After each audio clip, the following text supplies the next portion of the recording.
The sound of high heels clicking across marble echoed through the pristine lobby of Metropolitan Trust Bank.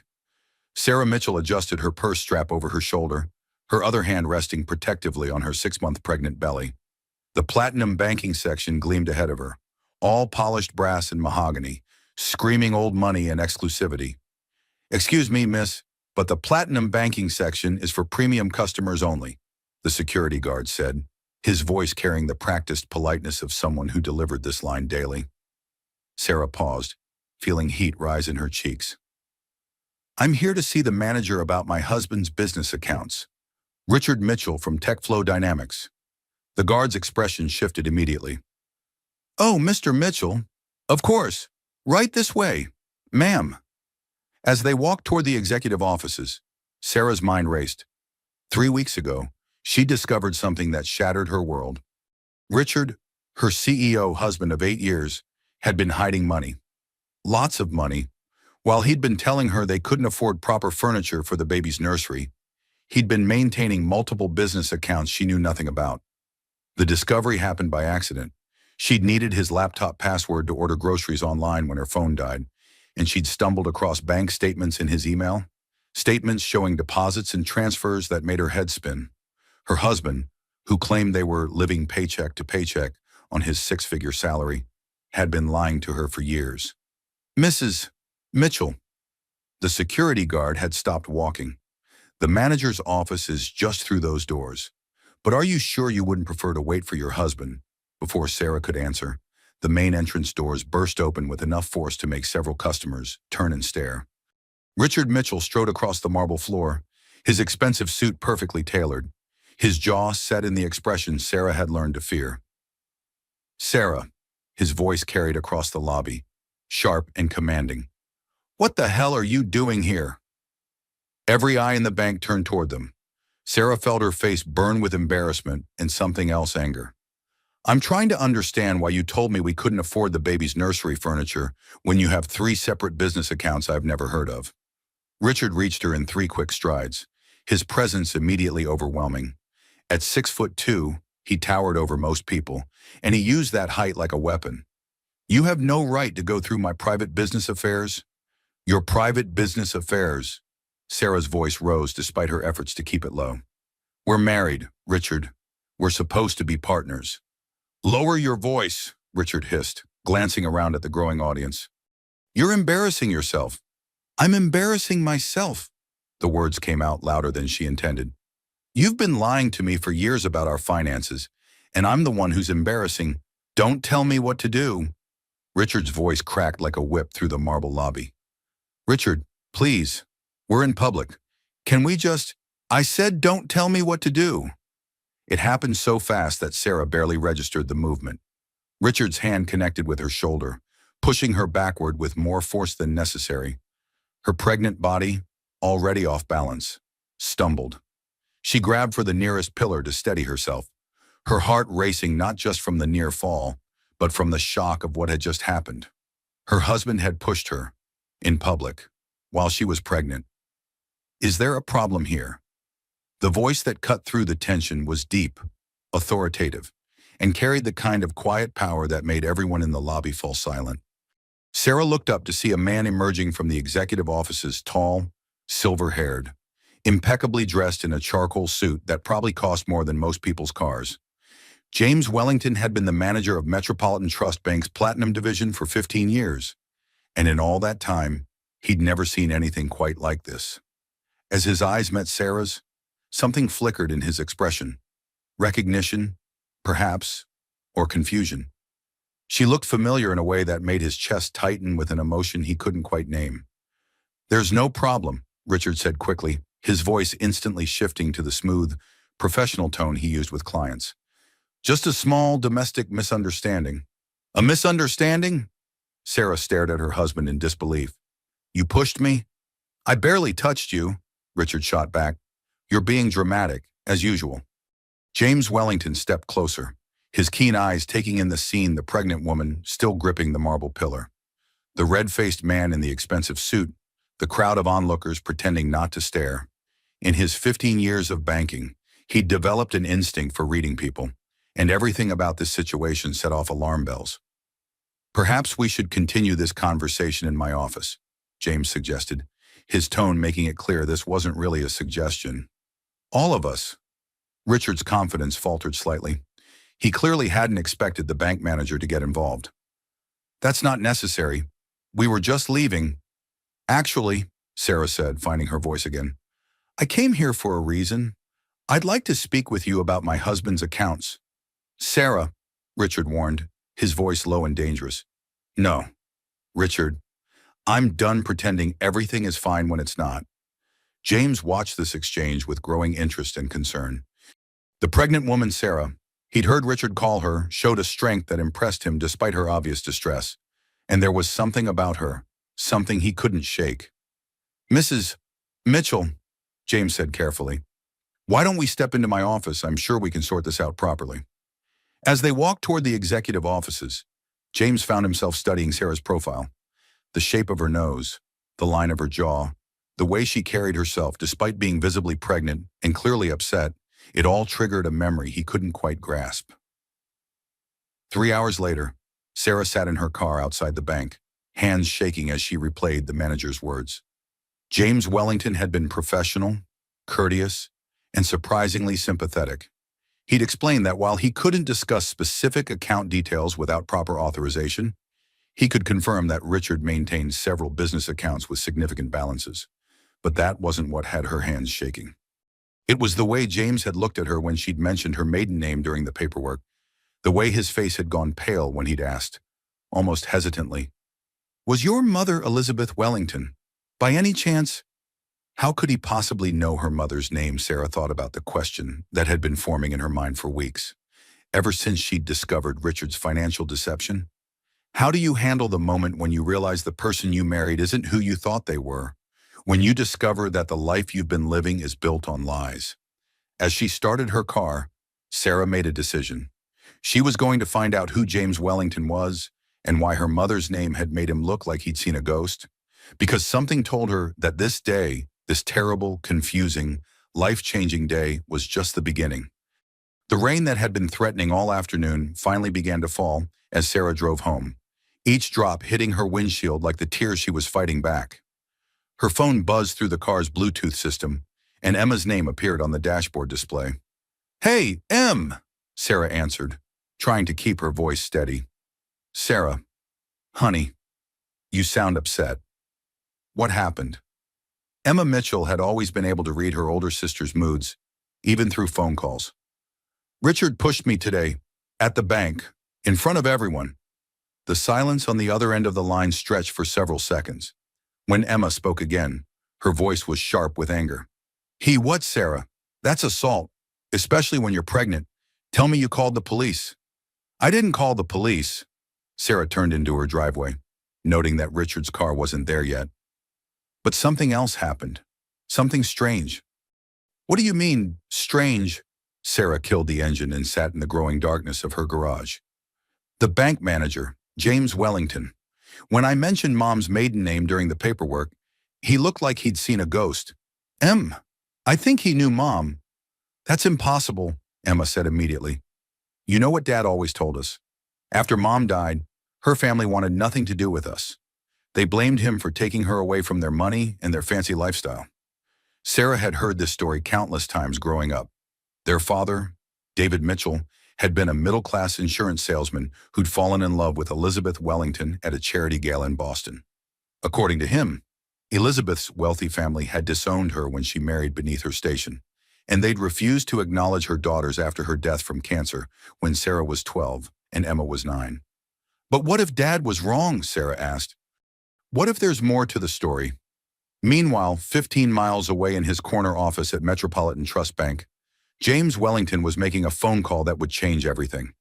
Marcus, it's James. I need you to run a complete background check on someone. Yes, immediately. Marcus Rodriguez had been James's private investigator for over a decade, handling everything from corporate due diligence to personal security matters for the bank's highest-profile clients. What's the name? Marcus asked. Richard Mitchell, CEO of TechFlow Dynamics. But I'm more interested in his wife, Sarah, maiden name Sarah Catherine Wellington. Wellington, any relation to you? James stared at the photograph on his desk, a faded image of him and his sister Elizabeth at her wedding 25 years ago. Elizabeth had been radiant in her simple white dress, her hand clasped in that of a man James had never trusted. David Mitchell had seemed nice enough, but there was something about him that had always rubbed James the wrong way. Maybe it was the way he'd swept Elizabeth off her feet so quickly, or the way he'd seemed eager to move her far away from Boston and her family. Possibly, James said quietly. Send me everything you can find.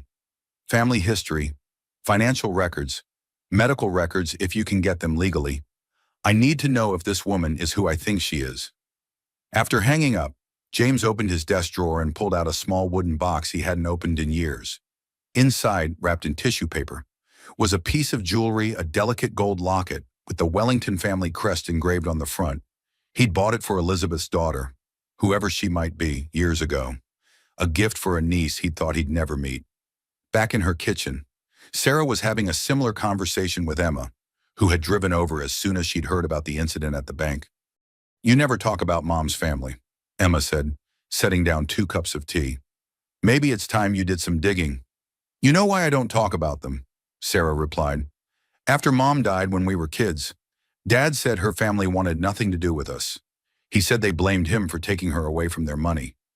But what if he was lying? The question hung in the air between them. Emma had always been the more suspicious of the 2 sisters, the one who questioned authority and dug deeper when things didn't add up. Sarah had always been the peacekeeper, the one who accepted what she was told and tried to make the best of it. Why would Dad lie about something like that? Sarah asked. Maybe because he was ashamed, Emma suggested.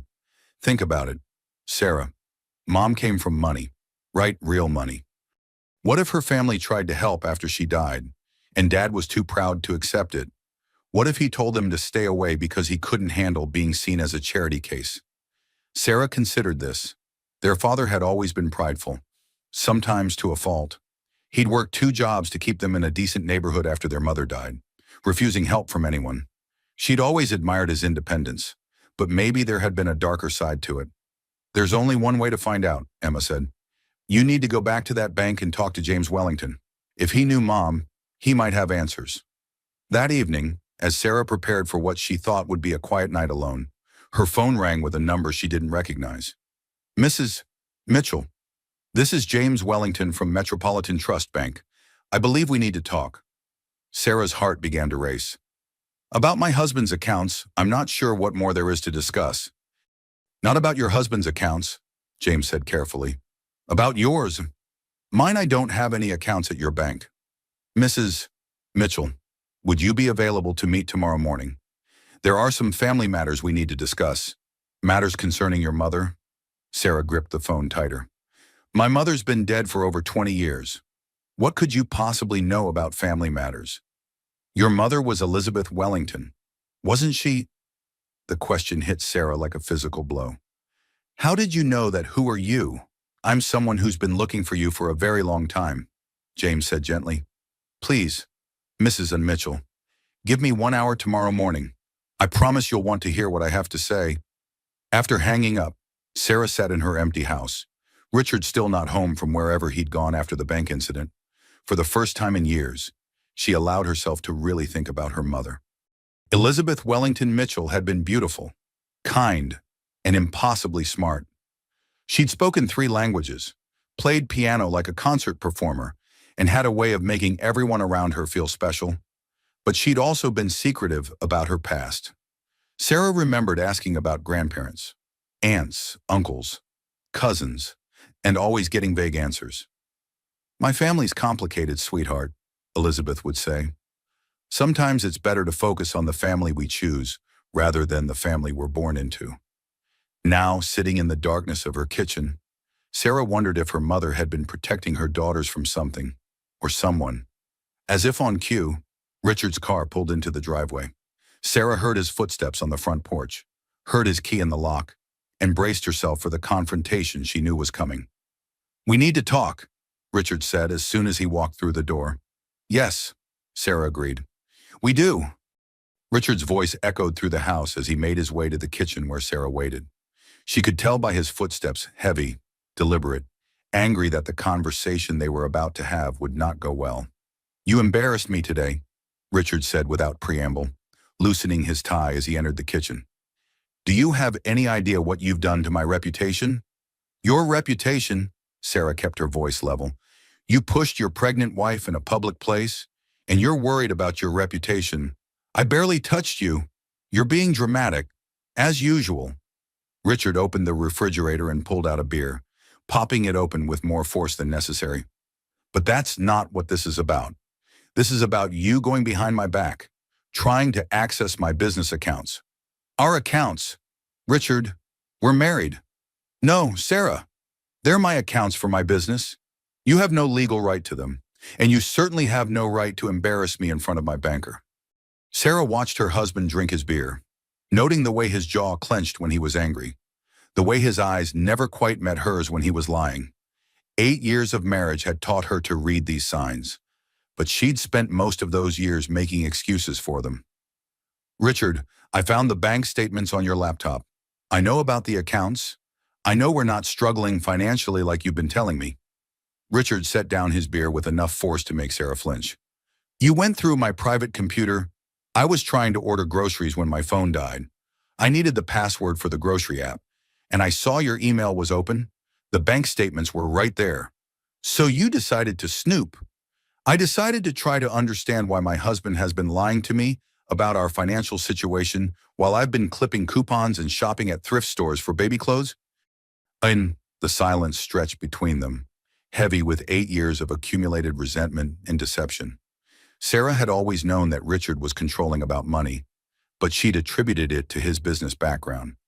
Successful CEOs were careful with finances, she told herself. They planned ahead, managed resources wisely. Now she was beginning to understand that what she'd interpreted as financial responsibility was actually financial abuse. "You don't understand business, Sarah," Richard said finally. "Those accounts are for complex transactions, cash flow management, things that would be too complicated for you to understand. Try me." "What? Try me? Explain it to me." "I have a degree in mathematics. Richard, I think I can handle understanding where our money goes." Richard's expression shifted, and for a moment, Sarah saw something in his eyes that made her stomach clench with fear. "You need to drop this, Sarah. You need to apologize for today, and you need to promise me you'll never go near that bank again." "Or what? Or there will be consequences." The threat hung in the air between them like poison. Sarah felt her baby kick, as if responding to her increased heart rate, and she placed her hand protectively over her belly. "Are you threatening me, Richard?" "I'm protecting our family. Someone needs to." Before Sarah could respond, her phone rang. The caller ID showed the same unfamiliar number from earlier in the evening. "Don't answer that," Richard commanded, but Sarah was already swiping to accept the call. "Hello, Mrs. Mitchell. This is James Wellington. I apologize for calling so late, but I've been doing some research since our conversation earlier, and I believe the situation is more urgent than I initially thought." "What kind of situation?" Sarah asked, aware of Richard standing just a few feet away, his entire body tense with anger. "I'd prefer not to discuss it over the phone. Could we meet first thing tomorrow morning, 8 o'clock? "I don't think that's a good idea," Sarah said, glancing at Richard's face, which had turned an alarming shade of red. "Mrs. Mitchell, I understand your hesitation, but I have information about your mother's family that I believe you need to hear. Information about your inheritance." "My what?" "Your inheritance. Mrs. Mitchell, I believe you may be entitled to a substantial family estate that you've never been told about." Sarah's legs suddenly felt weak. She sank into one of the kitchen chairs, her free hand still resting on her pregnant belly. "That's impossible. My mother's family disowned her when she married my father." "Mrs. Mitchell, with all due respect, I believe you've been given inaccurate information about your family history. Your mother was my sister, and we've been looking for you for over 20 years. The phone slipped from Sarah's hand and clattered onto the kitchen table. Richard moved quickly, grabbing the device before Sarah could react. "This is Richard Mitchell," he said into the phone, his voice crisp and professional. "My wife is pregnant and emotional, and she's not in a position to make rational decisions right now. I'd appreciate it if you'd stop harassing her with whatever scheme you're running." Mr. Mitchell, James's voice came through clearly, even from several feet away. I can assure you this is not a scheme. I'm a licensed banker and a member of the Wellington family. Your wife is my niece. That's impossible, Richard said, but Sarah could hear the uncertainty creeping into his voice. Mr. Mitchell, I have documentation, family photographs, and legal proof of kinship. I also have some concerns about your wife's financial situation that we need to discuss. Richard ended the call and turned to face Sarah, who was staring at him with a mixture of shock and growing understanding. He's lying, Richard said. It's obviously some kind of scam. Probably someone who heard about my business success and thinks they can con money out of us. But Sarah was remembering things. The way her mother used to get a faraway look in her eyes when she talked about Boston. The expensive jewelry that had mysteriously disappeared after her mother's death, jewelry that her father claimed had been lost. The way her mother had seemed to know things about art, music, and culture that didn't fit with the middle-class life they'd lived. What if he's not lying? Sarah asked quietly. Sarah, use your head. If your mother really came from some wealthy family, don't you think we would have known? Don't you think they would have contacted us after she died? Maybe they tried, Sarah said, the pieces beginning to fall into place. Maybe Dad didn't tell us. Your father wouldn't have kept something like that from you. Wouldn't he? Sarah stood up, facing her husband across the kitchen. The same way you wouldn't keep financial information from me? Richard's face flushed with anger. That's completely different. Is it you've been lying to me about money for years? Richard, you've been making me believe we're struggling while you hide thousands of dollars in accounts I don't even know about. Why should I trust your judgment about what my father might have hidden from me? Because I'm your husband, Richard shouted. Because I'm the father of your child. Because everything I do is to protect our family. By lying to me, by managing things you don't need to worry about. Sarah stared at her husband, really looked at him, and for the first time in 8 years, she saw him clearly. The control, the manipulation, the way he made her feel stupid and small whenever she questioned anything. This was her life. This was what she'd accepted as normal. I'm calling him back, she said. No, you're not. Yes, I am. And I'm meeting with him tomorrow morning. Sarah, if you make that call, if you go to that meeting, there will be consequences. I mean it. Sarah picked up her phone and looked at her husband. Richard, I don't think you understand. I don't care about your consequences anymore. As she scrolled through her recent calls to find James Wellington's number, Sarah realized that for the first time in years, she wasn't afraid of her husband's anger. She was too curious about the truth to let fear stop her. And that realization was more liberating than anything she'd felt in a very long time. The next morning, Sarah sat across from James Wellington in his mahogany-paneled office, her hands wrapped around a cup of coffee that had long since grown cold. The early morning light streamed through tall windows, casting everything in a golden glow that made the whole situation feel surreal. You look exactly like her, James said softly, studying Sarah's face with the intensity of someone memorizing a precious photograph. Like who? Like your mother? Elizabeth? My sister? Sarah's coffee cup rattled against the saucer as she set it down. Your sister. But that's impossible. My mother's family disowned her when she married my father. James Wellington was a distinguished man in his early 60s, with silver hair and kind eyes that crinkled at the corners when he smiled. But he wasn't smiling now. His expression was one of deep sadness, mixed with something that might have been regret. That's what your father told you, James asked gently. Sarah, we searched for Elizabeth for years after she disappeared. We hired private investigators, offered rewards, contacted every Elizabeth Mitchell in the country. We thought she was dead. She did die. Cancer. When I was 12. I know, we found out 3 years too late. James opened a desk drawer and pulled out a manila folder thick with documents. We finally tracked down the death certificate in 2010. By then, you and your sister had both moved away from your father's house. We had no way to find you. Sarah felt like the ground was shifting beneath her feet. Everything she'd been told about her mother's family, everything she'd believed about why they'd lived such a modest life, might have been a lie. Why would my father tell us that you'd disowned her? She asked. I honestly don't know, James said. Elizabeth left Boston very suddenly after she married your father. She didn't return phone calls, didn't respond to letters. We assumed David had convinced her to cut ties with us. Maybe he thought you disapproved of him. We did. Initially, James admitted. David seemed like a nice enough man, but Elizabeth was set to inherit a substantial portion of the Wellington estate. We were concerned that he might be marrying her for financial reasons. And were you right? James was quiet for a long moment. I don't know. What I do know is that Elizabeth was entitled to a trust fund worth approximately $250 million. When she died, that inheritance should have transferred to her children. Sarah laughed, but there was no humor in it. I'm sorry, did you say $250 million? That was in 2003. With compound interest and investment growth, your inheritance is now worth approximately $2.7 trillion. Trillion! Sarah's voice came out as a whisper. That's not possible. The Wellington family has been involved in shipping, real estate, and technology investments for 4 generations, James explained patiently.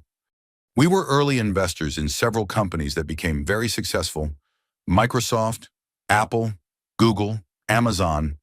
Your great-grandfather had a talent for recognizing promising technologies. Sarah stood up abruptly, pacing to the window that overlooked the city skyline. This had to be some kind of mistake or elaborate hoax. People like her didn't inherit trillions of dollars. People like her clipped coupons and worried about whether they could afford new baby furniture. I need proof, she said without turning around. I need to see documentation. Of course. James opened another folder and spread several documents across his desk. Birth certificates, family tree, genetic testing if you'd like it, photographs dating back to your mother's childhood. Sarah turned and walked back to the desk, studying the papers. There was her mother's birth certificate, Elizabeth Catherine Wellington, born in Boston, Massachusetts. A family tree showing the Wellington lineage dating back to the 1800s, and photographs, dozens of them, showing a young woman who looked exactly like Sarah at family gatherings, charity events, and formal dinners. This is really her, Sarah whispered, picking up a photo of Elizabeth at what appeared to be a college graduation. She looks so happy. She was brilliant, James said proudly. Graduated summa cum laude from Harvard with degrees in mathematics and computer science. She designed algorithms that we still use in our investment strategies today. Mom studied computer science? Sarah looked up in surprise. I never knew that. She never mentioned it. There's a lot your father apparently never told you about your mother's life before she married him. Sarah sank back into her chair, overwhelmed by the magnitude of what she was learning. Her mother hadn't been just a housewife who died young. She'd been a brilliant mathematician and computer scientist from one of America's wealthiest families. James, she said slowly, if this is all true, if I really am entitled to this inheritance, there's something you need to know about my husband. What about him? Yesterday, when I came to the bank to ask about his accounts, he pushed me in front of everyone. And last night, when you called, he threatened me. James's expression darkened. What kind of threats? He said there would be consequences if I met with you today. Sarah, I need to tell you something else. After our conversation yesterday, I had my investigators look into your husband's background. Richard Mitchell has been systematically accessing and draining a monthly allowance from your trust fund. What do you mean? When you married Richard, he gained access to a spousal allowance from your inheritance. $50,000 per month for the past 8 years. Sarah felt sick. $50,000 per month. Your husband has been receiving and hiding nearly $5 million from your family's money while telling you that you couldn't afford baby furniture. The room spun around Sarah as the full scope of Richard's deception became clear. He hadn't just been hiding his business income from her. He'd been hiding her own inheritance. Money that was rightfully hers. Money that could have made their lives completely different. He told me we were living paycheck to paycheck, she said numbly. Sarah, your husband is a financial predator, and I'm afraid he's not working alone. What do you mean? James hesitated before opening another folder. Our investigation revealed that Richard has done this before. Twice. He targets women from wealthy families, marries them, gains access to their assets, and then isolates them from their families. Other wives, Sarah's hand instinctively went to her pregnant belly. What happened to them? His first wife, Margaret Thornton, committed suicide after he drained her trust fund. The second wife, Patricia Carlisle, disappeared entirely. Her family believes she's dead, but her body was never found. Sarah felt like she couldn't breathe. The man she'd married, the father of her unborn child, was potentially a murderer, and she was carrying his baby. "Sarah, I think you're in more danger than we initially realized," James said gently, "especially now that you know the truth about your inheritance." "The baby," Sarah whispered. "He's been pushing for the baby to have his last name, to be listed as the primary parent on all the birth documents. If something happened to you during or after childbirth, and Richard had primary custody of your child, he would have access to your entire inheritance as the baby's guardian." The implication hit Sarah like a physical blow. Richard wasn't just stealing from her current trust fund. He was positioning himself to inherit everything if she died, and given what had happened to his previous wives, her death might not be accidental. "I need to get out of there," Sarah said, standing up again. "I need to leave him." "Not yet," James said firmly. "If you disappear suddenly, Richard will know that you've learned the truth. We need to be strategic about this. We need to protect you and the baby." "Then what do we do?" "First, we're going to transfer your inheritance into accounts that only you can access. Then we're going to gather evidence of Richard's fraud and abuse. And then we're going to make sure he never hurts anyone ever again." Sarah looked at her uncle, and felt something she hadn't experienced in years. Hope. For the first time since she'd discovered Richard's deception, she felt like she wasn't facing this alone. "How do we start?" she asked. James smiled, and Sarah could see her mother's warmth in his expression. "We start by getting you somewhere safe, and then we introduce you to the rest of your family." That afternoon, Sarah returned home to find Richard waiting in the living room with a stack of legal documents spread across their coffee table. He was dressed in his most expensive suit, the one he wore to important board meetings, and his expression was carefully controlled in the way that always made Sarah nervous. "Hello, sweetheart," he said without looking up from the papers. "We need to have a conversation." Sarah set down her purse and car keys, noting that Richard had positioned himself between her and the front door. It was a subtle intimidation tactic, but one she now recognized for what it was. "What are those?" she asked, gesturing to the documents. "Papers that will simplify our lives," Richard said, finally looking up at her with a smile that didn't reach his eyes. "Financial power of attorney, updated will, and custody arrangements for the baby." Sarah's blood ran cold. These were exactly the kinds of documents James had warned her about. "Richard, we haven't even discussed these things. The baby isn't due for 3 months. We're discussing them now." Richard stood and moved toward her, still maintaining his position between Sarah and the exit. "Since you're clearly not capable of handling our finances responsibly, as evidenced by your little scene at the bank yesterday, I'll be taking over completely." "I'm not signing anything," Sarah said, backing toward the kitchen. Richard's carefully controlled expression slipped slightly. "Yes, you are." "No, Richard, I'm not." "Sarah, you seem to be forgetting some important facts." Richard followed her into the kitchen, his voice taking on the patronizing tone she'd grown to hate. "You're 7 months pregnant with my child. You have no job, no income of your own, and no family to support you. You need me." The lies rolled off his tongue so smoothly that Sarah almost believed them for a moment. 3 hours ago, she might have, but now she knew better. "Actually, Richard, I do have family, and they have resources you can't even imagine." Richard's confident expression faltered for the first time. "What are you talking about?" "I'm talking about the Wellington family. Ever heard of them?" The color drained from Richard's face so quickly that Sarah thought he might faint. "That's impossible. You told me your mother's family disowned her." "I was wrong, and so were you when you thought you could steal from them." Richard's mask of control completely slipped away, revealing the angry, desperate man underneath. "You don't know what you're talking about." "Don't I? I know about the $50,000 per month you've been stealing from my trust fund. I know about Margaret Thornton and Patricia Carlisle. I know about your pattern of marrying women for their money and then destroying their lives." Richard's face went from pale to red in an instant. "Who told you that?" "My Uncle James. You know, the bank manager you thought you could intimidate yesterday. Your Uncle Richard's voice cracked slightly. Sarah, whatever they told you, it's lies. They're trying to turn you against me. The way you turned me against my own family by lying about them for 8 years. Richard grabbed the stack of legal documents from the coffee table and stormed toward the front door. This isn't over. Sarah, you have no idea what you're dealing with. Yes, it is over. And yes, I do know what I'm dealing with. I'm dealing with a man who married me for money he thought I didn't know I had. Richard paused at the front door, his hand on the handle. You think you're so smart now, don't you? You think your fancy rich family is going to swoop in and save you. I think I'm finally seeing clearly for the first time in 8 years. Well, let me give you some clarity. Sweetheart.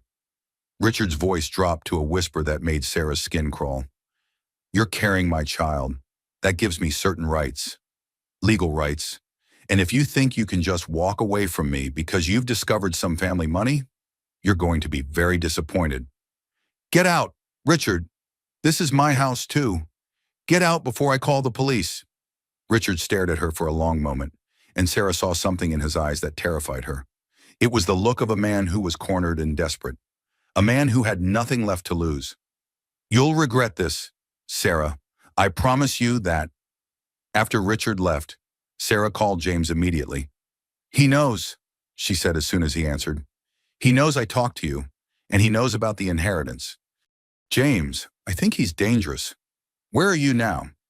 At home, but I don't think I should stay here. You're right. Pack a bag with essentials for a few days. I'm sending a car to pick you up. Where will I go? To the family estate. It's time you met the rest of the Wellingtons.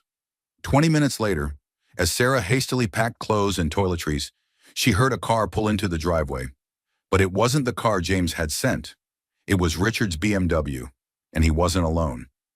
Through the bedroom window, Sarah could see 2 other men getting out of the passenger side. Large men in expensive suits who looked like they could be bodyguards or worse. Her phone rang. It was James. Sarah, the car I sent should be there any minute. Richard's here, Sarah whispered, moving away from the window. He brought 2 other men with him. I think they're trying to force me to sign those papers. Get to the bathroom and lock the door. Don't come out until you hear the police sirens. You called the police. As soon as you told me he'd threatened you, they should be there within minutes. Sarah could hear the front door opening downstairs, followed by heavy footsteps and Richard's voice calling her name. She grabbed her hastily packed bag and ran for the master bathroom, locking the door just as she heard footsteps on the stairs. Sarah, Richard's voice echoed through the house. Don't make this harder than it needs to be. We just need to have a simple conversation. Sarah huddled in the bathroom, her hand protectively over her pregnant belly, and thought about how different her life had become in just 24 hours. Yesterday, she'd been a lonely pregnant woman married to a controlling man she thought she loved. Today, she was an heiress running from a husband who might be planning to kill her. The sirens started wailing in the distance, growing louder by the second. Through the bathroom door, Sarah could hear angry voices downstairs, followed by the sound of the front door slamming. By the time the police broke down the bathroom door to make sure she was safe, Richard and his companions were gone. But they'd left behind something that made Sarah's blood run cold. On her bed, next to her open suitcase, were the legal documents Richard had tried to get her to sign, except now they'd been filled out and forged with her signature. Mrs. Mitchell, Detective Rodriguez said gently, we found evidence of financial fraud, identity theft, and a pattern of domestic abuse spanning 3 marriages. Your uncle provided us with extensive documentation. What happens now? Sarah asked. Now we make sure your husband never gets the chance to hurt you or anyone else ever again. As the police cars drove away with evidence bags full of forged documents and Richard's financial records, Sarah realized that she was finally free. Free from lies, free from manipulation, and free from fear. But most importantly, she was free to discover who she really was underneath all the years of being told she was powerless. And that discovery was just beginning. The Wellington family estate stretched across 200 acres of pristine Hudson Valley countryside, its Georgian mansion rising from manicured gardens like something from a fairy tale. As the car wound up the circular drive, Sarah pressed her face to the window, hardly believing that this place was connected to her family. This was your mother's home, James said softly from the seat beside her. She used to ride horses through those fields every morning before school. Sarah could see horses grazing in the distance, their coats gleaming in the afternoon sunlight. She never mentioned horses. She never mentioned any of this. Elizabeth was very gifted with animals. She won several equestrian competitions in college. Eighth term, James pointed to a smaller building visible through the trees. That's the stable where she kept her horse. Midnight. We retired him to pasture after she left, and he lived to be 32. We buried him under that oak tree there. The car came to a stop in front of the mansion's main entrance, where two people were waiting on the steps. Sarah recognized them from the family photographs James had shown her, her cousins David and Margaret. Sarah. David Wellington strode forward as she got out of the car, his warm smile immediately putting her at ease. In his early 40s, with sandy brown hair and laugh lines around his eyes, he looked like he could be a movie star if he weren't running Wellington Holdings' West Coast operations. Elizabeth used to talk about having daughters someday, David said, pulling Sarah into a gentle hug that accommodated her pregnant belly. She would have been so proud of you. Margaret Wellington was more reserved but equally welcoming. Tall and elegant with silver-streaked dark hair, she had the kind of presence that commanded respect in boardrooms around the world. "We've prepared your mother's old room for you," Margaret said, her voice crisp but kind. "I hope you'll be comfortable there while we sort out this situation with your husband." As they walked through the mansion's front hallway, Sarah felt overwhelmed by the grandeur surrounding her. Crystal chandeliers hung from painted ceilings, priceless artwork lined the walls, and Persian rugs covered floors that looked like they'd been polished to perfection. "It's a lot to take in," James said, noticing her expression. "Your mother felt the same way when she first came home from college. She used to say the house felt like a museum until she filled it with laughter." They climbed a sweeping staircase to the second floor, where James opened the door to a sunlit bedroom suite that took Sarah's breath away. The room was decorated in soft blues and yellows, with French doors leading to a private balcony that overlooked the gardens. "This was Elizabeth's room from the time she was 12 until she left for college," Margaret explained. "We've kept it exactly as she left it." Sarah walked slowly around the room, taking in the details that revealed so much about the mother she'd never really known. Bookshelves lined one wall, filled with volumes on mathematics, computer science, literature, and art. A baby grand piano sat in the corner near the windows, sheet music still open to a Chopin nocturne. "She played beautifully," David said, following Sarah's gaze. "She used to give concerts for the family every Christmas Eve." On the vanity table sat a collection of family photographs. Sarah had never seen images of her mother laughing with friends, accepting academic awards, riding horses, and playing with young cousins who were now the adults welcoming Sarah home. "I need to show you something," James said, opening a door that led to an adjoining office space. "This is where your mother did her computer programming work." The office was equipped with state-of-the-art technology that looked decades ahead of anything Sarah had ever seen.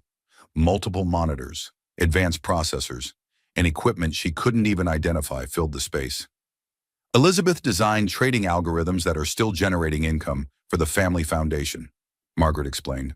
"Her work in artificial intelligence was revolutionary for its time. She was developing predictive models for financial markets that were 20 years ahead of the industry standard," David added. "If she'd lived, she would have changed the entire landscape of computational finance."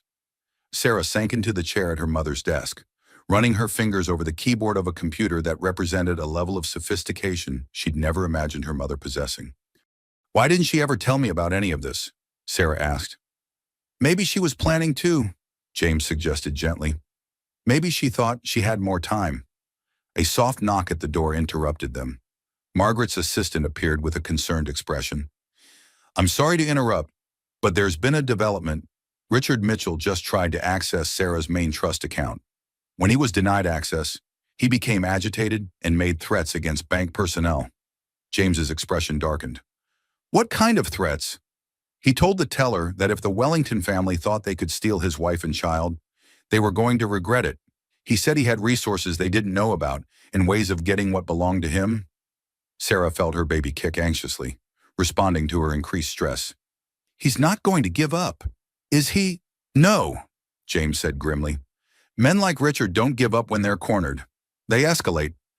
Margaret moved to the window, her expression thoughtful. We need to be prepared for the possibility that he'll try something desperate. What do you mean? Sarah asked. I mean that Richard Mitchell has already lost 2 wives under suspicious circumstances, David said. He's facing financial ruin and criminal prosecution. Desperate men do desperate things. As if summoned by their conversation, Sarah's phone began ringing. Richard's name appeared on the caller ID, and everyone in the room fell silent. Don't answer it, James advised. Actually, I think I should, Sarah said, surprising everyone. I want to hear what he has to say. She answered the call and put it on speaker so the others could hear. Sarah, sweetheart, I've been worried sick about you. Richard's voice was smooth and concerned, the tone he used when he was trying to manipulate her. Where are you? I'm somewhere safe, Richard. Safe, Sarah. You're 7 months pregnant. You need to be home where I can take care of you. The way you took care of Margaret Thornton and Patricia Carlisle. The silence on the other end of the line stretched for several seconds. When Richard spoke again, his voice had lost all pretense of warmth. I see they've been filling your head with lies. Are they lies, Richard? Did Margaret Thornton really commit suicide after you drained her trust fund? Did Patricia Carlisle really disappear after she tried to leave you? Sarah, you're being manipulated by people who want to use you for your money. Can't you see that the only person who's been using me for money is you? Everything I've done has been to protect our family. By stealing $5 million from my inheritance, by forging my signature on legal documents, by threatening to take my baby away from me. Richard's mask finally slipped completely. That baby is mine too, Sarah, and I will get what's mine. All of it. The only thing you're going to get is a prison sentence. We'll see about that. Richard's voice dropped to a whisper that made everyone in the room tense with alarm. You think your fancy rich family can protect you? You think they can keep me away from my child? You have no idea what I'm capable of. The line went dead. James immediately called his security team while Margaret contacted the family's attorneys. David stood by the window, watching the grounds with the vigilance of someone expecting trouble. He's going to try something tonight, David said grimly. I can feel it. Sarah placed her hands over her pregnant belly, feeling her daughter kick strongly as if she too sensed the danger surrounding them. What do we do? Sarah asked. We protect you and the baby, James said firmly. Whatever it takes. As the sun set over the Wellington estate, Sarah realized that her new life of wealth and family came with dangers she'd never imagined. But for the first time in 8 years, she wasn't facing those dangers alone, and that made all the difference. At 2 o'clock in the morning, the estate's security alarms began to wail. Sarah jolted awake in her mother's old bedroom, her hand instinctively going to her pregnant belly as she tried to orient herself. Through the French doors leading to the balcony, she could see flashlight beams moving across the darkened gardens. Her phone rang immediately.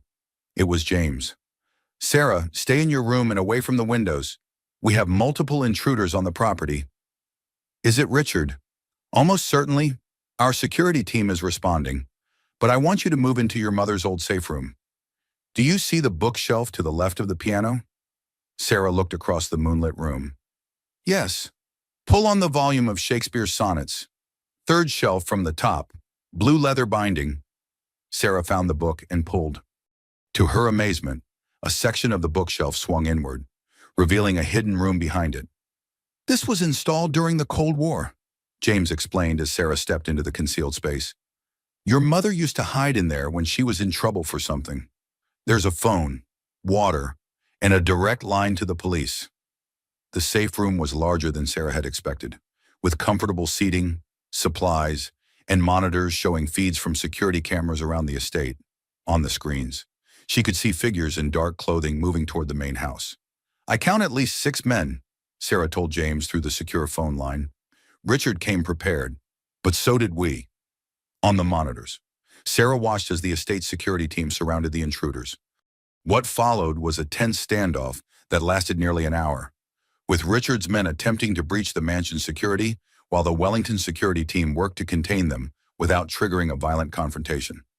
At 3:15, the estate's main lights came on, flooding the grounds with illumination that left the intruders nowhere to hide.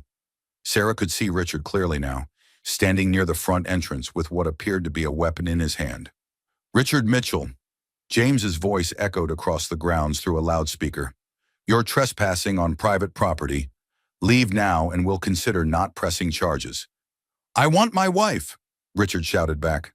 I want my child. You have no right to keep them from me. Your wife is here voluntarily, and she's asked you to stay away. She's been brainwashed. She doesn't know what she's doing. Sarah pressed the button to activate the external speaker system from the safe room. Her voice carried across the grounds with surprising strength. Richard, I know exactly what I'm doing. I know about the money you've been stealing. I know about Margaret and Patricia. I know what you are. Sarah. Richard's voice cracked with desperation. You're making a terrible mistake. These people don't care about you. They just want to control you. The only person who's been controlling me is you. I'm your husband. I love you. You don't love me. Richard, you love what you thought you could take from me. The standoff continued for another 20 minutes, with Richard alternately pleading and threatening while the security team maintained their positions. Sarah watched on the monitors as police cars began arriving, their red and blue lights strobing across the estate grounds. Detective Rodriguez approached with a megaphone. Richard Mitchell, you're under arrest for trespassing, domestic violence, financial fraud, and conspiracy. Surrender your weapon and come forward with your hands visible. This is all a misunderstanding, Richard shouted. They're holding my pregnant wife against her will. Sir, we've spoken with your wife. She's here voluntarily and has requested police protection from you. What happened next made Sarah's blood run cold. Instead of surrendering, Richard raised his weapon not toward the police, but toward the mansion windows where he thought Sarah might be hiding. If I can't have her, no one can, he screamed. The police response was immediate and decisive. Within seconds, Richard was on the ground, his weapon kicked away, his hands zip-tied behind his back. His companions surrendered without further resistance. As the police cars drove away with Richard and his associates, Sarah emerged from the safe room to find James, David, and Margaret waiting for her in the hallway. Is it over? She asked. The immediate danger is over, James said. But Richard will probably face federal charges for the financial crimes and attempted assault charges for tonight. He won't be getting out of prison for a very long time. Sarah sank into one of the hallway chairs, suddenly exhausted. I can't believe I was married to someone capable of this. Predators are very good at hiding their true nature, Margaret said gently. It's not your fault that you couldn't see what he was hiding. What happens now? Sarah asked. Now you focus on having a healthy baby, David said with a smile. And we focus on teaching you everything you need to know about being a Wellington. 3 months later, Sarah gave birth to a beautiful daughter in the estate's private medical facility. As she held baby Elizabeth, named for her grandmother, Sarah marveled at how much her life had changed. She has your mother's eyes, James said softly, gazing down at his great niece. And her grandmother's stubborn streak, I suspect, Margaret added with a laugh. Sarah looked around the room at the family she'd never known she had: James, David, Margaret, and several other cousins who'd come to welcome the newest Wellington into the world. For the first time in her life, she felt truly safe and truly loved. What do you think, Elizabeth? Sarah whispered to her daughter. Ready to learn about your family's empire? Baby Elizabeth yawned and settled more comfortably in her mother's arms, as if to say she was ready for whatever adventures lay ahead, and Sarah knew that together. They could handle anything. 6 weeks after Elizabeth's birth, Sarah stood in the floor-to-ceiling windows of the Wellington Foundation's Manhattan headquarters, her daughter sleeping peacefully in her arms. The city sprawled below them, a testament to human ambition and achievement that her family had helped shape for 4 generations. This building was purchased by your great-grandfather in 1943, James explained, joining Sarah at the window. At the time, people thought he was crazy to invest so heavily in Manhattan real estate. What made him do it? Sarah asked, gently rocking Elizabeth as she stirred. Vision, the ability to see what others couldn't. James gestured toward the bustling streets below. Wellington Holdings now owns 47 buildings in Manhattan alone, plus significant holdings in London, Tokyo, and Dubai. Margaret approached with a tablet containing financial reports that would have overwhelmed Sarah just months ago. Now, after weeks of intensive education about her family's business empire, she was beginning to understand the scope of what she'd inherited. Your personal trust fund generates approximately $50 million per year in passive income, Margaret explained. But that's just the beginning. The family foundation controls assets worth over $400 billion. $400 billion, Sarah repeated, still struggling to comprehend numbers of that magnitude. Your mother's algorithms alone have generated over $60 billion in returns since her death, David added, entering the office with a stack of proposals. We've been using those profits to fund clean water projects in developing countries, scholarship programs for underprivileged students, and medical research. Sarah walked to her mother's portrait, which hung prominently in the foundation's main conference room. Elizabeth Wellington Mitchell smiled back at her daughter with the same warm eyes that baby Elizabeth had inherited. She would have revolutionized the entire tech industry if she'd lived, Sarah said softly. She still did, James replied. Through her work, through you, through your daughter. Legacy isn't just about what we accomplish in our lifetimes. It's about what we make possible for the people who come after us. Over the following weeks, Sarah immersed herself in learning every aspect of the Wellington Empire.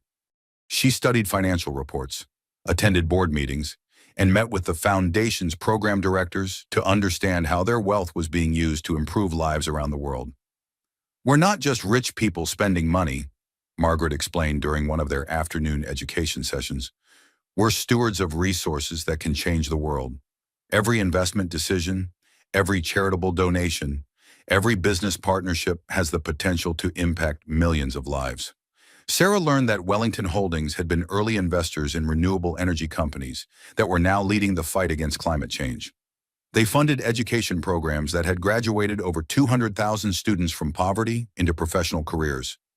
Their medical research grants had contributed to treatments for cancer, Alzheimer's disease, and rare genetic disorders. This is what your mother wanted to be part of, James told Sarah one evening as they reviewed proposals for new foundation initiatives. She believed that wealth without purpose was meaningless.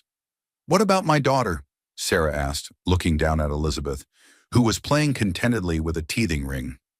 What kind of life will she have growing up with all this? That depends on how you raise her, David said thoughtfully. Money can be a blessing or a curse. It can give someone the freedom to make a difference in the world, or it can insulate them from the real world entirely. How do I make sure it's a blessing? By teaching her that privilege comes with responsibility, Margaret said. By showing her that her advantages aren't just for her own benefit, but for the benefit of everyone she has the power to help. As the months passed, Sarah began to find her place within the family business.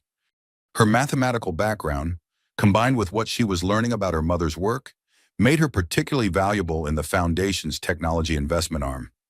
You have your mother's instincts for recognizing breakthrough innovations, James observed after Sarah had successfully identified a startup that would later become a billion-dollar company. It's like you inherited her algorithm for spotting the future.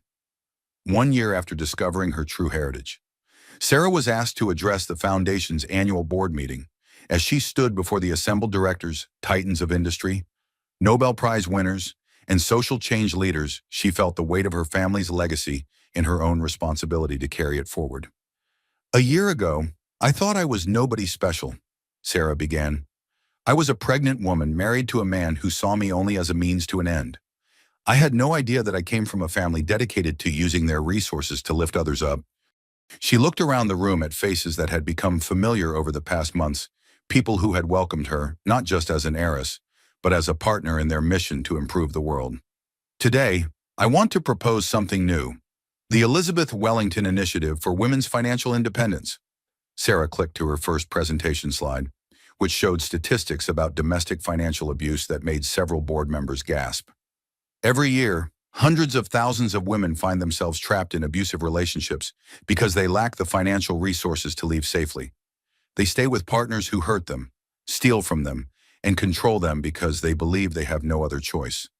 The room was completely silent as Sarah continued. We're going to change that. I'm proposing that we allocate $100 million annually to provide free legal services, emergency housing, financial education, and startup capital for women leaving abusive relationships. Board member Dr. Patricia Chen raised her hand. What makes you think we can succeed where other organizations have failed? Because we have something other organizations don't have, Sarah replied. We have the resources to provide comprehensive, long-term support. Most domestic violence programs can offer temporary shelter and basic counseling. We can offer that plus job training, educational opportunities, legal representation, and seed money for small businesses.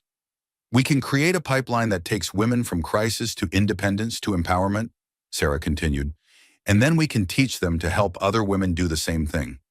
The board voted unanimously to approve the initiative.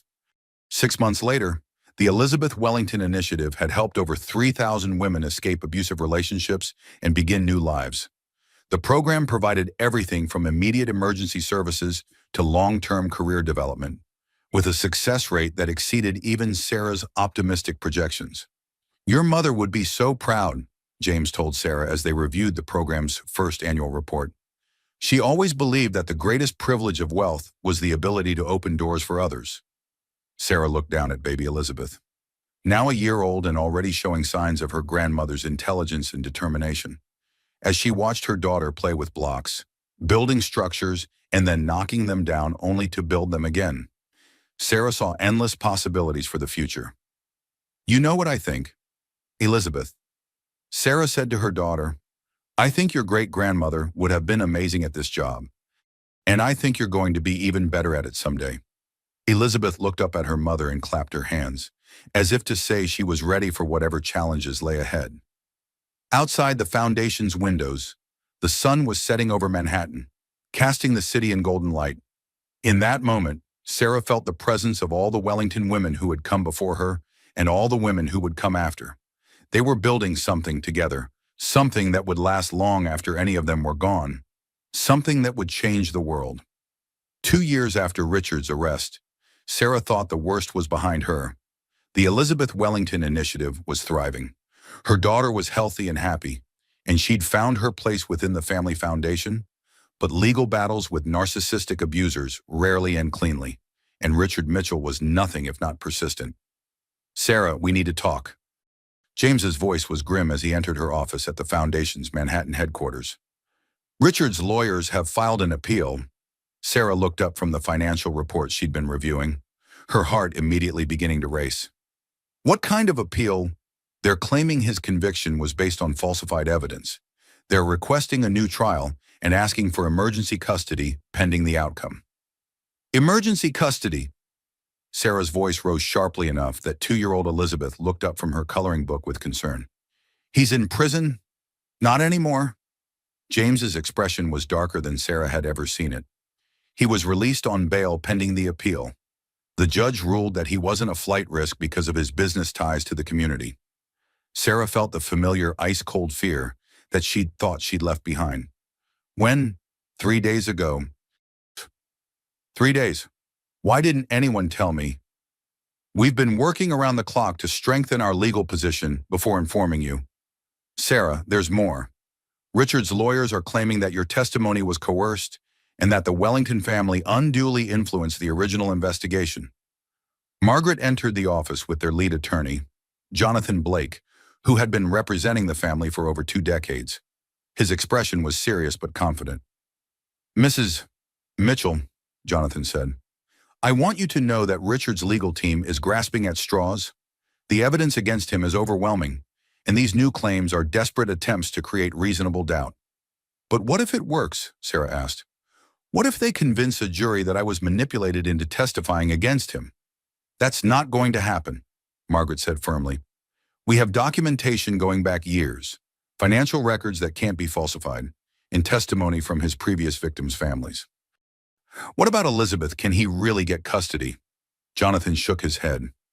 Temporary custody orders require proof that a child is in immediate danger with their current guardian. You're an exemplary mother with unlimited resources to provide for Elizabeth's well-being. No judge would remove her from your care based on these frivolous claims. Despite their reassurances, Sarah spent the next week in a state of constant anxiety. She increased security at the estate, limited her public appearances, and found herself checking and double-checking the locks on doors that hadn't been locked in months. Elizabeth sensed her mother's distress and became clingy, refusing to play independently and waking up crying from nightmares. Mama scared? Elizabeth asked one morning, her vocabulary still limited, but her emotional intelligence already remarkable. "Mama's just being extra careful, sweetheart," Sarah replied, pulling her daughter into her lap. "But we're safe. We have lots of people who love us and protect us." The call came on a Tuesday afternoon while Sarah was in a foundation board meeting. Margaret answered her phone, listened for a moment, then went pale. "That was courthouse security," Margaret announced to the room. "Richard Mitchell just filed an emergency motion for immediate custody of Elizabeth. He's claiming Sarah is mentally unstable due to sudden wealth acquisition and that the child is being raised in an environment detrimental to her development." Sarah's hands began to shake. "Can he do that?" "He can file anything he wants," Jonathan said, already gathering his papers. "But succeeding is a different matter entirely. We need to get to the courthouse immediately." The emergency hearing was held that same afternoon. Sarah sat in the courtroom holding Elizabeth, who had insisted on bringing her favorite stuffed elephant to what she thought was just another boring grown-up meeting. Richard's lawyer, a sharp-featured woman named Victoria Steinberg, presented their case with the kind of polished aggression that made Sarah's skin crawl. "Your Honor, my client contends that Sarah Mitchell has become mentally unstable since discovering her inheritance. She's gone from a modest, middle-class lifestyle to believing she's entitled to billions of dollars. This delusion has led her to make false accusations against a successful businessman who has never been anything but a devoted husband and father." "Objection." Jonathan Blake stood. "Mrs. Mitchell's inheritance has been thoroughly documented and verified. She's not delusional. She's legitimately one of the wealthiest women in America." Judge Harrison, a no-nonsense woman in her 60s, looked skeptical. "Ms. Steinberg, are you seriously arguing that discovering you're an heiress constitutes mental illness?" "Your Honor, I'm arguing that the sudden lifestyle change, combined with the influence of family members who have their own financial interests at stake, has compromised Mrs. Mitchell's judgment and ability to make decisions in her child's best interest." Sarah felt her anger building. The same manipulation tactics Richard had used during their marriage were now being deployed in a courtroom to try to steal her daughter. "Furthermore," Steinberg continued, "Mr. Mitchell has reason to believe that his wife is being isolated from friends and outside perspectives, surrounded only by people who benefit from maintaining her dependence on the Wellington family fortune." "Your Honor," Jonathan Blake responded, "if we're talking about isolation and dependence, let's examine Mr. Mitchell's behavior during his marriage. He systematically cut Mrs. Mitchell off from friends, controlled her access to money, and made her believe she was financially dependent on him while secretly stealing millions from her trust fund." Judge Harrison turned to Sarah. "Mrs. Mitchell, I'd like to hear from you directly. How do you respond to these allegations about your mental state and your fitness as a mother?" Sarah stood, Elizabeth balanced on her hip, and faced the judge who would decide their fate. "Your Honor, 2 years ago, I was living a lie. I was married to a man who convinced me I was worthless, powerless, and completely dependent on him. I discovered that I have a family who loves me, resources to provide for my daughter's future, and the ability to help other women escape the same kind of abuse I endured." She looked directly at Richard, who was sitting at the defendant's table with an expression of fake concern that she now recognized as calculated manipulation. "If that makes me mentally unstable, then I'll gladly be crazy for the rest of my life, because the alternative is going back to being the scared, isolated woman who lets someone else define her worth." Judge Harrison studied Sarah for a long moment. "Mrs. Mitchell, can you tell me about your current living situation and support system?" "I live at the Wellington family estate with my Uncle James, my cousins David and Margaret, and a staff of people who help care for Elizabeth when I'm working. She has her own pediatrician, educational specialists, and more loving family members than any child could ask for." "And your work with the foundation?" "I run a program that has helped over 10,000 women escape abusive relationships and rebuild their lives. It's work that gives my life meaning and provides Elizabeth with a legacy she can be proud of." Elizabeth chose that moment to announce loudly, "Mama help people." The courtroom erupted in quiet laughter, and even Judge Harrison smiled. "Ms. Steinberg," the judge said, turning back to Richard's lawyer, "what evidence do you have that Mr. Mitchell would provide a better environment for this child than what Mrs. Mitchell has described?" "Your Honor, Mr. Mitchell is a successful CEO with a stable income, and a stable income derived from stealing from his wife's trust fund? Alleged stealing. Your Honor, those charges are currently under appeal. The financial records aren't under appeal. Ms. Steinberg, the evidence is quite clear that Mr. Mitchell diverted millions of dollars from accounts belonging to his wife without her knowledge or consent. Judge Harrison looked at her notes for several minutes while the courtroom waited in tense silence. Elizabeth played quietly with her stuffed elephant, occasionally babbling to herself about mama work and Uncle James. Finally, the judge spoke. Motion for emergency custody is denied. Mr. Mitchell, the evidence presented suggests that you're not seeking custody in your daughter's best interest, but rather as a means of maintaining control over your ex-wife and her financial resources. Richard half rose from his chair. Your Honor, that's not. Sit down, Mr. Mitchell. Furthermore, I'm ordering that you maintain a distance of at least 500 feet from Mrs. Mitchell and the child at all times. Any violation of this order will result in immediate imprisonment. As they left the courthouse, Sarah felt a weight lift from her shoulders that she hadn't even realized she'd been carrying. Richard's desperate legal maneuvers had failed, and she was finally, truly free. Mama happy? Elizabeth asked as they walked to their car. Yes, sweetheart. Mama's very happy. That evening, Sarah sat in her mother's old room at the estate, holding Elizabeth as she drifted off to sleep. Through the windows, she could see the lights of the Foundation's research facility, where teams of scientists were working on projects that would improve millions of lives. She thought about the scared pregnant woman who had been pushed in a bank lobby 3 years ago, and she smiled. That woman had found her family. That woman had found her strength. That woman had changed the world. And this was only the beginning. 5 years after the courthouse victory that secured Elizabeth's safety, Sarah stood before the Wellington Foundation's board of directors once again. But this time, she wasn't just presenting a new initiative, she was being voted in as the Foundation's youngest ever chairwoman. Ladies and gentlemen, James announced to the packed boardroom, I'm proud to present our new chairman, Sarah Wellington Mitchell. The applause was thunderous. Elizabeth, now 7 years old and sitting in the front row with her Uncle James, clapped enthusiastically and called out, That's my mama. More laughter filled the room, the kind of warm, genuine joy that made Sarah's heart swell with gratitude for the family she'd found and the life she'd built. Thank you, Sarah said, her voice strong and confident in a way that would have amazed the frightened woman she'd once been. 5 years ago, I thought I knew who I was. I was wrong about almost everything. She clicked to her first presentation slide, which showed a photograph of the original Elizabeth Wellington Initiative office, a single room with 2 desks and a telephone. Today, the Elizabeth Wellington Initiative operates in 47 states and 12 countries. We've helped over 50,000 women escape abusive relationships and rebuild their lives. But that's just the beginning of what we can accomplish together. Sarah looked around the room at the faces that had become family board members who had welcomed her not just as an heiress, but as a partner in their mission to change the world. I want to tell you about my vision for the next phase of our work, the Elizabeth Wellington Global Education Initiative. She clicked to the next slide, which showed statistics about women's education worldwide that made several board members lean forward with interest. Right now, over 130 million girls around the world are denied access to education simply because they're female.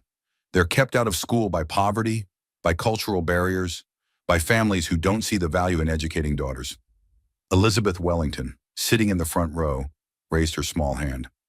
Mama, can I ask a question? Sarah smiled at her daughter's curiosity. Of course, sweetheart. Why don't people want girls to learn? That's exactly the right question. Elizabeth, and it's exactly why we need to change things. Sarah turned back to the board. We have the resources to fund comprehensive education programs that don't just put girls in classrooms. We can address the underlying issues that keep them out. Poverty relief for their families, community education about the value of girls' education, and economic opportunities for women that demonstrate the power of education. Board member Dr. Patricia Chen nodded approvingly. What kind of numbers are we talking about? $5 billion over 10 years. Enough to fund complete educational programs for over 2 million girls worldwide. The room buzzed with excitement. Even by Wellington Foundation standards, it was an ambitious proposal. But here's what makes this different from other educational initiatives, Sarah continued. Every girl we educate becomes an advocate for the next generation. We're not just funding schools, we're creating a network of educated women who will fight for their daughters, their communities, and their countries. Margaret Wellington raised her hand. Sarah, this is exactly the kind of transformational thinking your mother would have brought to this work. How do we measure success? We measure it in generations, Sarah replied. When a girl goes to school, her future children are 6 times more likely to be educated. When women have economic opportunities, domestic violence rates drop dramatically. When mothers are educated, infant mortality rates plummet. We're not just changing individual lives, we're changing the trajectory of entire societies. The board voted unanimously to approve the initiative. After the meeting, Sarah walked through the foundation's halls with Elizabeth, who insisted on stopping to examine every photograph and award on the walls. Mama, is great-grandma Elizabeth in these pictures? Elizabeth asked, pointing to a series of family portraits. Some of them, Sarah said, kneeling down to her daughter's level. Would you like to see my favorite one? They walked to the portrait that hung in the main hallway, Elizabeth Wellington Mitchell at her college graduation, her smile radiant with possibility and promise. She looks like you, Mama. People say you look like her too. Will I help people like you and great-grandma Elizabeth? Sarah pulled her daughter into a hug, breathing in the scent of her shampoo and marveling at how much joy this little person brought to her life. Only if you want to, sweetheart. You can be anything you want to be. I want to help people, like you do. Then you will. But first, you have to learn everything you can. You have to be curious about the world and kind to everyone you meet. Can you do that? Yes, Mama. As they walked toward the exit, they passed the Foundation's research laboratories, where teams of scientists were working on projects that would touch millions of lives. They passed the Education Center, where scholarship recipients were preparing for careers that would lift their families out of poverty. They passed the Crisis Intervention Center, where trained counselors were helping women escape dangerous situations and build new lives. This is all possible because of your great-grandmother, Sarah told Elizabeth as they rode the elevator to the parking garage. She believed that wealth without purpose was meaningless. She believed that privilege came with responsibility. What's responsibility, Mama? It means that when you have the power to help people, you have to use it, not because you have to, but because it's the right thing to do. That evening, Sarah tucked Elizabeth into bed in the same room where her mother had slept as a child. The space had been redecorated with cheerful colors and child-sized furniture, but the essence remained the same, a place where a brilliant woman had dreamed of changing the world. Mama, tell me the story about the scared lady at the bank, Elizabeth requested, as she did most nights. It had become their bedtime ritual, the story of how Sarah had discovered her family and found her strength. Elizabeth never tired of hearing about the day her mama stopped being scared and started being brave. Once upon a time, Sarah began, settling into the rocking chair beside Elizabeth's bed. There was a woman who thought she was nobody special. She was married to a man who told her she was powerless and worthless, and she believed him. But she wasn't powerless, Elizabeth interjected, as she always did. No, she wasn't. She just didn't know it yet. One day, this woman went to a bank to ask some questions about money, and her husband got very angry. He pushed her. He did. But a kind man at the bank saw what happened, and he recognized something about the woman. He recognized that she belonged to a family that had been looking for her for a very long time. A family with lots of money. A family with lots of love, Sarah corrected gently. The money was just a tool they used to help people. The real treasure was the family itself. And then what happened? Then the woman learned that she wasn't powerless at all. She learned that she came from a long line of strong women who used their resources to make the world better. She learned that she could help other women who were scared, just like she had been. And she had a beautiful baby girl. She did. And that baby girl grew up knowing that she was loved, that she was strong, and that she could do anything she set her mind to.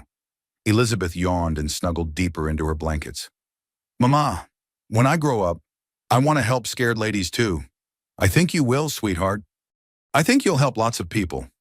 As Elizabeth drifted off to sleep, Sarah sat in the rocking chair for a few more minutes, looking around the room where her mother had once dreamed her own dreams of the future.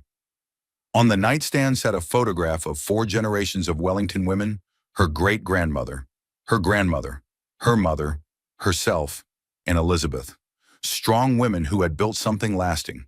Women who had used their advantages to create opportunities for others.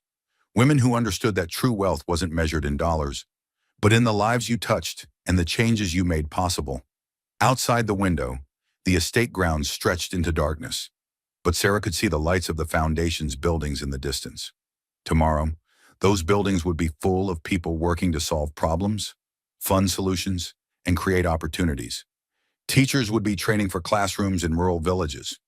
Researchers would be developing new technologies to provide clean water.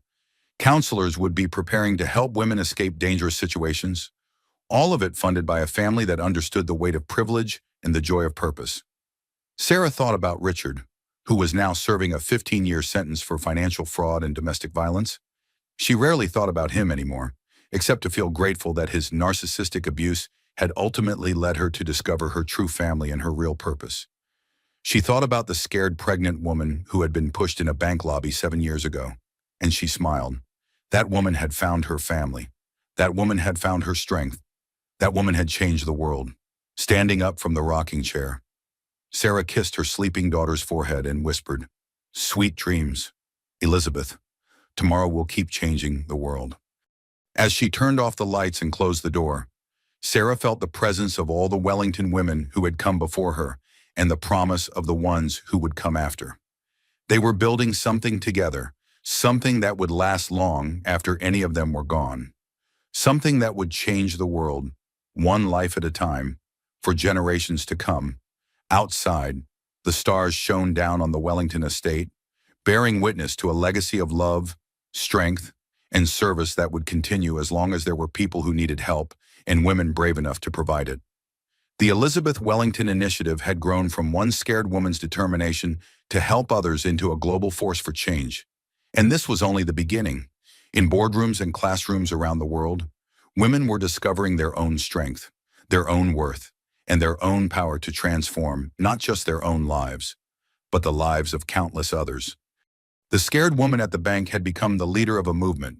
The powerless victim had become an agent of change. The isolated wife had become the matriarch of a family dedicated to lifting others up.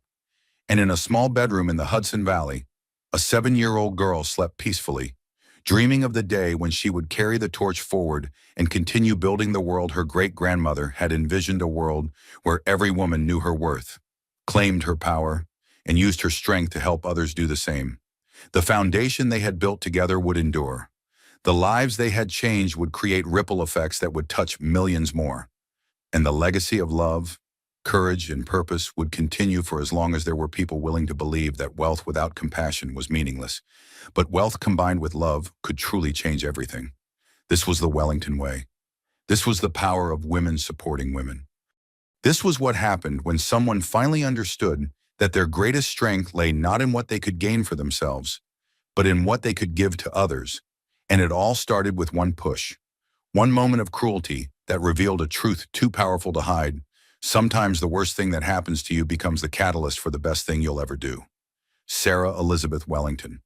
Mitchell had found her family, claimed her inheritance, and built a legacy that would outlast them all. But most importantly, she had learned to help others find their own strength, their own worth, and their own power to change the world. And that was a treasure worth more than all the money in the world.